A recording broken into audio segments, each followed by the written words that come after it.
Graça, paz e misericórdia da parte de nosso Senhor Jesus Cristo, a você que nos acompanha aqui neste canal Tempo Final. Bem-vindos para mais um vídeo onde estaremos dando sequência ao vídeo anterior, onde falamos a respeito da profecia bíblica, e hoje nós estaremos falando de uma forma especial sobre Israel. Como já falado, os amigos, os irmãos que nos acompanham, nós falamos que a história humana ela segue sobre os trilhos, chamado profecia. E os principais trilhos da profecia bíblica é Jerusalém e Israel. Hoje nós vamos falar de uma forma especial sobre Israel para que você possa entender a respeito do que falaremos na sequência. Por assim dizer, me permita assim dizer, a você que porventura não crê na existência de Deus, quero lhes provar que Deus existe através do povo de Israel. Aqui vamos ler logo para início a palavra de Deus que está em Isaías capítulo 43, versículos 9 e 10. Todas as nações congreguem-se e os povos se reúnam. E quem dentre eles pode anunciar isto e fazer-nos ouvir as predições antigas? Apresentem as suas testemunhas, e por elas se justifiquem, para que se ouça e se diga, verdade é. Vós sois as minhas testemunhas, diz o Senhor, o meu servo a quem escolhi, para que o saibais e me creiais e entendais que eu sou o mesmo. E que antes de mim Deus nenhum se formou, e depois de mim nenhum haverá. Aqui o nosso Deus, ele fala para que entendamos, aqui vamos trazer na nossa linguagem de hoje, é como se Deus falasse assim, reúna as nações, vamos colocar dentro de um estádio, dentro de uma arena, e cada nação conte a sua história de formação, o Deus que a formou, qual é o seu Deus e como elas chegaram no dia de hoje. Cada um conte a sua história. E você, povo de Israel, conte a sua história e vê se existe uma outra nação sobre a face da terra que tem a história que você tem. Aqui, com base nisso, de uma forma resumida, em poucas palavras, estaremos trazendo a história do povo de Israel. Como é sabido, o povo de Israel é descendente de Abraão, que fora chamado por Deus, a Bíblia registra lá no capítulo 12, a chamada de Abraão. Sai da tua terra, sai da casa do teu pai, da tua parentela, da casa do teu pai, e vai para uma terra que eu lhe mostrarei. Farei de ti uma grande nação, abençoarei os que te abençoarem, e amaldiçoarei os que te amaldiçoarem. E em ti serão benditas todas as famílias da terra. Isso foi no capítulo 12. Depois nós encontramos no capítulo 14 o encontro de Abraão com Melquisedeque, que era rei de Salém. Nós falaremos isso no próximo vídeo. Depois, no capítulo 15 do mesmo livro do Gênesis, nós vemos ali Abraão questionando com Deus a respeito da promessa, que ele seria um pai de muitas nações. E então ele vai até o monte, ele apresenta um sacrifício e Deus entra em aliança com ele e fala com ele. Deus já havia mandado ele contar as estrelas, se era possível ele contar, e agora Deus faz e diz a história. Deus fala profeticamente, olha, você será pai de uma grande nação, eles serão escravos por 400 anos, e lá durante esses 400 anos, eles sairão com grande fortuna, com grande riqueza, e eu vou trazê-los e eles virão para este lugar, e quem virá será a quarta geração. Deus falando isso em tempos muito distantes. Desta profecia, até o nascimento de Isaac, passaram aí, no mínimo, 15 anos. No mínimo, 15 anos se passaram até o nascimento de Isaac. E depois do nascimento de Isaac, é que formou-se então as 12 tribos de Israel. Nós encontramos já no capítulo 49 do Gênesis o próprio Jacó abençoando os seus filhos, e ali ele traz uma bênção específica a respeito do seu filho Judá, dizendo que em Judá estaria o cetro e que todos os seus irmãos se curvariam diante dele, dando a entender que ali em Judá estava para nascer a promessa, o ungido de Deus, como fora profetizado, como Deus disse, prometeu a Adão quando os expulsou do jardim do Éden por ocasião do pecado. Agora nós encontramos Deus falando de uma forma direta, através de uma palavra, de uma bênção profética de Jacó. Depois que eles são levados para o Egito, José é vendido pelos seus irmãos para o Egito, e ele vem aquela visão das vacas gordas, das vacas magras, das 7 espigas bonitas, das 7 espigas secas. Ele interpreta aquele sonho, ele é tirado da masmorra, da prisão do Egito e é levado para ser o segundo no trono de Faraó. E ali José comanda a economia egípcia. E durante o período da bonança ele preparou os celeiros, mas chegou o tempo das vacas magras, o tempo da fome, o tempo do aperto. E neste tempo a família de José vai procurar comida no Egito. Então Jacó vai uma vez, na segunda vez, depois José dá-se a conhecer aos seus irmãos e traz toda a sua família para o Egito. Desceram 70 almas para o Egito. E dali eles se multiplicaram e formaram uma grande nação, ali ficaram por 400 anos, porém quando José morre, muda-se a dinastia do Egito, que era antes dos Ixos, que eram semitas, e vem agora uma outra dinastia, uma dinastia que não conhecia José, a história de José, e então o povo de Israel é escravizado. Neste tempo da escravidão, Deus levanta Moisés, e Moisés os tira do Egito, e leva então, como os ouvintes que sabem da palavra de Deus, eles caminharam, voltaram para a terra prometida, caminharam pelo deserto por 40 anos, entraram na terra prometida. Na terra prometida, Deus então faz uma aliança com Davi, com a casa de Davi. Nós encontramos isso lá no livro de 2 Samuel, capítulo 7, 2 Samuel capítulo 7, nós vemos ali a aliança de Deus com a casa de Davi. E todos, desde então, passou a saber que da casa de Davi viria o Messias, viria o nosso Salvador eterno. E assim aconteceu com o advento do nosso Senhor e Salvador Jesus Cristo. Mas a nação de Israel foi uma nação que sofreu muito, um povo marcado por Deus. Porém, Isaías, já prevendo o que aconteceria com o povo de Israel no capítulo 66, para provar o que havia dito já no capítulo 43, ele fala assim, vê se tem uma nação que tem uma história como vocês têm. E aqui nós encontramos no versículo 8, quem jamais ouviu tal coisa? Quem viu coisa semelhante? Pode acaso nascer uma terra num só dia? Ou nasce uma nação de uma só vez? Pois Sião, antes que lhe viessem as dores, deu a seus filhos a luz. E guarde isso que nós vamos falar no próximo vídeo, a respeito de Jerusalém. Estaremos citando este versículo, Isaías 66 e 8.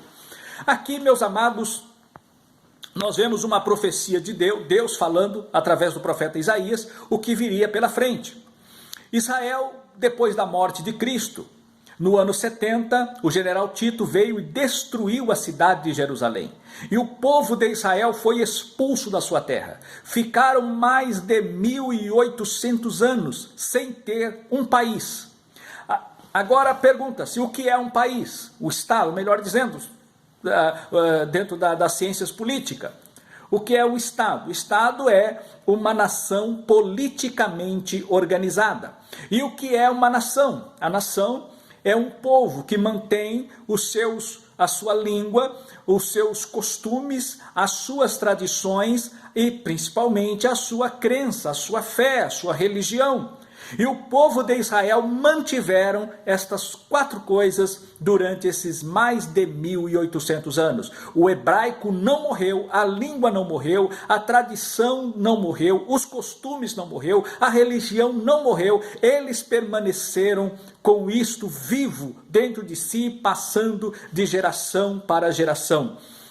E até que no século XX começa o movimento sionista. E eles voltam então, começam a voltar para a terra, e depois eclodiu a segunda grande guerra, onde o povo de Israel foram grandemente perseguidos, e o holocausto provocado por Hitler é conhecido por todos, e em razão disso, a Organização das Nações Unidas, que foi um órgão criado logo após a Segunda Guerra, no ano de 1948, então promulgaram a Declaração Universal dos Direitos do Homem, em 1948, principalmente em razão daquilo que o povo de Israel havia vivido durante a guerra. Então eles fizeram agora essa declaração para preservar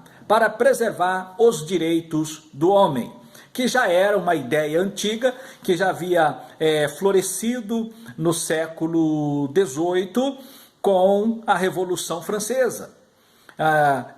Liberté, égalité, fraternité. Liberdade, igualdade e fraternidade. Então essas 3 palavras que fizeram parte da Revolução Francesa já vinha também, tida também, como a primeira geração dos direitos do homem. E agora, em 1948, veio então a Declaração Universal dos Direitos Humanos.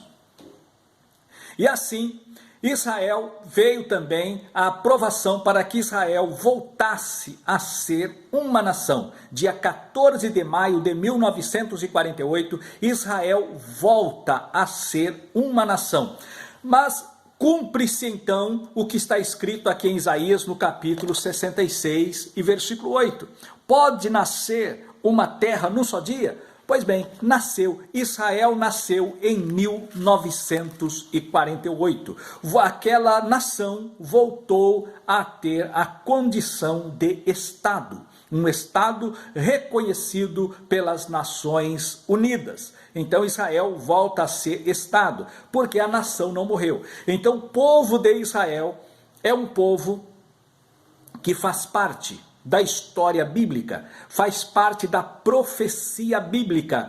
Não tem como nós falarmos dos acontecimentos de hoje, do que vai acontecer daqui a algum tempo, sem mencionarmos, sem relacionarmos o povo de Israel. Então, este vídeo fica para um esclarecimento, para um conhecimento histórico, um fundamento histórico, para que você entenda quando falarmos alguma coisa neste canal, esse respeito das profecias e principalmente desses acontecimentos da última hora.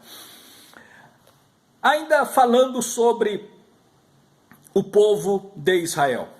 É um povo marcado, um povo escolhido por Deus. O próprio Senhor Jesus, numa das suas parábolas, ele coloca em Lucas, no capítulo 13, nós encontramos a parábola da figueira estéril. A figueira estéril diz assim, versículo 6 até o 9, o Senhor conta uma parábola. Então Jesus proferiu a seguinte parábola. Certo homem tinha uma figueira plantada na sua vinha, e vindo procurar fruto nela, não achou. Pelo que disse ao viticultor, há 3 anos venho procurar fruto nesta figueira e não acho. Podes cortá-la. Para que está ela ainda ocupando inutilmente a terra?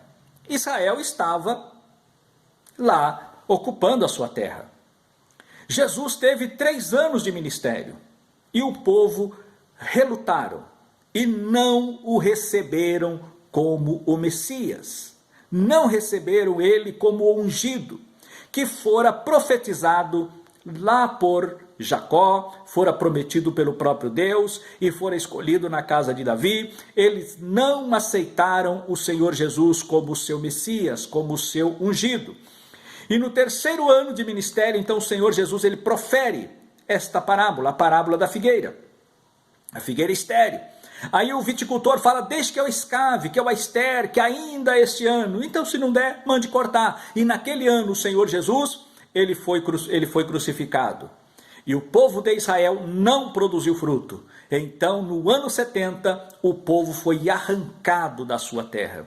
Daí o motivo por que arrancou. Mas apenas isso? Deus então tem uma outra promessa no capítulo 24 do Evangelho segundo escreveu Mateus, outra parábola, o Senhor falando da parábola da figueira, desta feita, uma outra parábola para este tempo de agora, onde nós estamos vivendo. Capítulo 24 de Mateus, versículo 22, que diz o seguinte, aprendei, pois, a parábola da figueira, quando já os seus ramos se renovam e as folhas brotam, sabeis que está próximo o verão. Assim também vós, quando virdes todas estas coisas, sabei que está próximo às portas. Em verdade vos digo que não passará esta geração sem que tudo isto aconteça. Desculpa. Aqui nós vemos o Senhor falando a respeito do tempo do fim. Quando a figueira voltar a frutificar. No caso Israel, ele volta em 1948, volta para a sua terra. E o que é Israel no dia de hoje? Israel é uma potência, uma das maiores potências mundiais. Israel exporta flores, Israel exporta frutas cítricas, Israel fez com que o deserto novamente florescesse, com esse processo de irrigação. Israel é uma potência no dia de hoje. Então, nós vemos o cumprimento desta palavra, o tempo profético, não passará esta geração. E quanto tempo é uma geração? Por muitos anos. Eu aprendi que a geração bíblica era de 40 anos. Não é verdade. Uma geração, eu posso aqui por inferência, fazer aqui algumas colocações. Posso colocar que uma geração ela não é menos que 70 anos. Por quê? Não é menos que 70. Porque nós vemos que Davi, o homem que foi escolhido por Deus para ser ele o início desta casa, onde viria o Salvador eterno, ele viveu por 70 anos. Se ele viveu por 70 anos, então eu faço aqui uma conjectura, deduzo que não é menos que 70 anos, uma geração. Quando nós olhamos para os Salmos, nós vemos o salmista falar que o tempo de um homem, de uma vida, é 70 anos. E aqueles que por sua robustez chegam aos 80, mas o mais dele é canseira e enfado. Então, faço aqui. O Senhor Jesus, quando escolhe os discípulos, ele escolhe 70 discípulos para fazer o evangelismo. Então há várias relações ao 70, o tempo aqui não permite, eu vou resumir, não vou ficar dando aqui muitos detalhes. Então não é menos que 70. E também não é mais que 75 anos. Quando Abraão foi chamado por Deus, lá em Ur dos Caldeus, no capítulo 12, no versículo 4, nós vemos que ele tinha 75 anos, quando ele fora chamado por Deus. Depois que Isaque, seu filho, o filho da promessa, nasceu, ele viveu mais 75 anos. Ora, então, uma geração bíblica, ela não é menos que 70 e ela não é mais que 75 anos. Vou deixar apenas esses dois pontos, tem muitos outros, para embasar este pensamento meu. Então, não serei eu taxativo em dizer que é 70, em dizer que é 75, mas serei exemplificativo. Não é menos que 70 e não é mais que 75 anos. Então, diante disso, já dá para nós nos posicionarmos. Quando estamos no relógio profético, o relógio do tempo final já disparou para esta última geração. Então, no próximo vídeo, estaremos falando a respeito do disparar deste relógio profético que conta para o arrebatamento da igreja, para a grande tribulação, para o milênio, para a última semana que falta para o povo de Israel. Até o próximo vídeo, se Deus quiser. Que Deus abençoe você e a sua casa. Amém.